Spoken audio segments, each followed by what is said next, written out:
Donald Trump is panicking as the United States F-15E was shot down over Iran. There were 2 crew members. A search and rescue mission is underway. Take a look right here at this footage right here of the search and rescue mission being conducted by the United States Air Force right now. You can also see F-35 jets, MQ-9 drones were spotted over Iran, supporting U.S. helicopters searching for pilots of this downed F-15E jet. The Iranian parliament leader MB Ghalibaf just posted, after defeating Iran 37 times in a row, this brilliant no-strategy war they started has... Did you hear that? A U.S. fighter jet went down over Iran. That is not spin. That is reported fact. Reuters says an American F-15E was shot down. 1 crew member was recovered. A search continued for the second. That alone should stop this country cold. Because war is not a slogan. War is not a social media post. War is not cable bravado.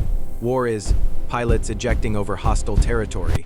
It is rescue crews taking fire. It is families waiting for updates. And here is the question nobody should ignore. Why was Trump still talking like this was all under control? Because when leaders keep boasting after a battlefield shock, that can look less like strength and more like panic. Stay with me. Because the facts get worse, the rhetoric gets darker, and the cost to America gets bigger. Donald Trump's been making several posts on social media this morning, including the following. With a little more time, we can easily open up the Hormuz Strait, take the oil, and make a fortune. It would be a gusher for the world. Donald J. Trump. Not sure. Here is what they are not telling you. While 1 American crew member had been recovered, Trump was publicly talking about taking oil. Reuters quoted that post directly. Let that sink in. A live rescue crisis. A war getting uglier. And the message from the president is about profit. This is important because words from the White House move markets, alliances, and military risk. They also reveal priorities. What this actually means for you is simple. If this war expands, you pay for it. You pay at the pump. You pay at the grocery store. You pay in debt. And military families may pay much more. Reuters also reported this war already has weak support at home. So when Trump talks like conquest is a business plan, he is not calming the country. He is telling the world that chaos and extraction still sit at the center of his playbook. In my view, that is not strategy. That is reckless escalation disguised as swagger. This is the post that should alarm every serious voter. Not because it is shocking, because it is revealing.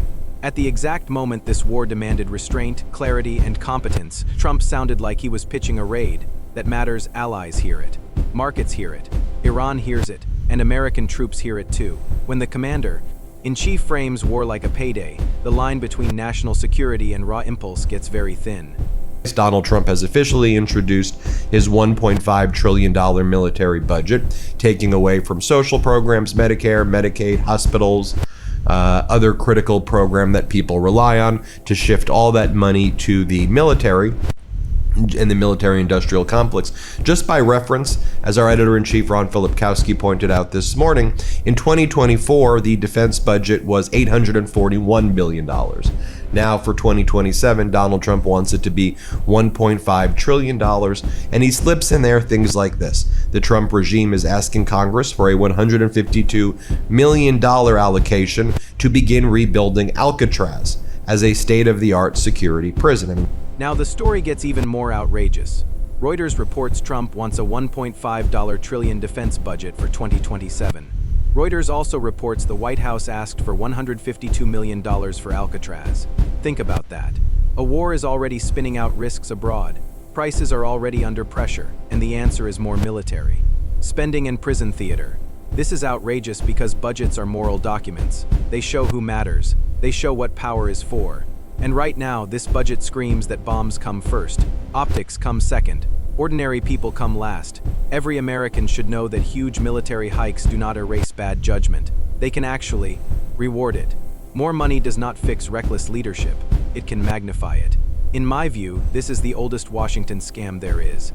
Start a crisis, sell fear, expand the Pentagon, then tell working people to accept less. Put this number on screen and let people stare at it. $1.5 trillion. That is not normal. That is not modest. That is not careful. Reuters called it the biggest year-over-year defense jump of the post-World War II era. So ask the obvious question. If the administration says it already controls the skies, why does the answer to a downed jet become even more money? Because this is not just about security, it is about political identity. Strength is being sold as spending, failure is being covered with size, and spectacle is being funded like policy. Meanwhile, ordinary Americans still need healthcare, safe infrastructure, and relief from higher prices. That contrast is the whole story. We'll keep you posted every step of the way here on the Midas Touch Network. We'll be getting updates as well on this plane being shot down, on the search and rescue efforts, on, Donald Trump's post this morning where, think about the despicable post he makes. With a little more time, we can easily open the Hormuz Strait, take the oil, and make a fortune. It would be a gusher for the world. This is some demented, evil, war criminal stuff right here. We'll keep an eye on everything throughout the day. Hit subscribe. Help us get to 7 million. Here is the bigger truth. America looks weaker when its leaders act reckless. Reuters reported Macron said forcing open Hormuz militarily was unrealistic. Reuters also reported Europe has adapted to American unpredictability. Think about that word, unpredictability. That is how allies now describe the United States, not stability, not wisdom, not leadership, unpredictability. This is not just about one post. It is about whether this country keeps confusing domination with strength.